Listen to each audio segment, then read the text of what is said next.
গত ৩ নভেম্বর পাশের বাড়িতে খেলাধুলো করতে যান মুনতাহা। বিকেল হলে বাড়ি না ফেরায় অনেক খোঁজাখুঁজির পর কোথাও খুঁজে পাওয়া যায় না তাকে।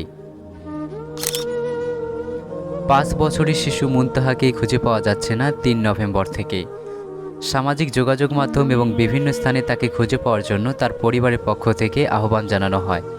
তার পরিবার ছাড়াও সিলেট অঞ্চল এবং সারা দেশের মানুষ তাকে খুঁজে পাওয়ার জন্য সামাজিক যোগাযোগ মাধ্যম এবং বিভিন্নভাবে আহ্বান করে, কিন্তু তার সন্ধান পাওয়া যায়নি।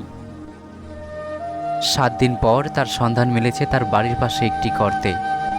তার বাড়ির পাশে একজন ভিক্ষুক ছিলেন আলিমজান বেগম। তার মেয়েকে গতকাল থেকে পুলিশ জিজ্ঞাসাবাদ করে।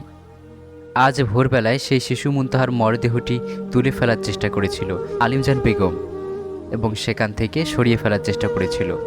তখনই স্থানীয় লোকজন দেখে ফেলে এবং তারা তাকে আটক করে এবং তারা সেই মৃতদেহটি খুঁজে পায়। তারপর এলাকার লোকজন বিক্ষিপ্ত হয়ে ওঠে এবং তার যে বাড়িঘর ছিল সেগুলো জ্বালিয়ে দেয় এবং তাদেরকে প্রাথমিক জিজ্ঞাসাবাদ করা হলে তারা প্রাথমিক জিজ্ঞাসাবাদে বলে তারা তাকে অপহরণ করে এবং অপহরণ করার পরপরই তাকে গলায় রশি পেঁচিয়ে হত্যা করে এবং সেই গর্তে তাকে মাটি চাপা দিয়ে রাখে এবং সেখান থেকে অন্য জায়গায় রাখার চেষ্টা করেছিল তারা।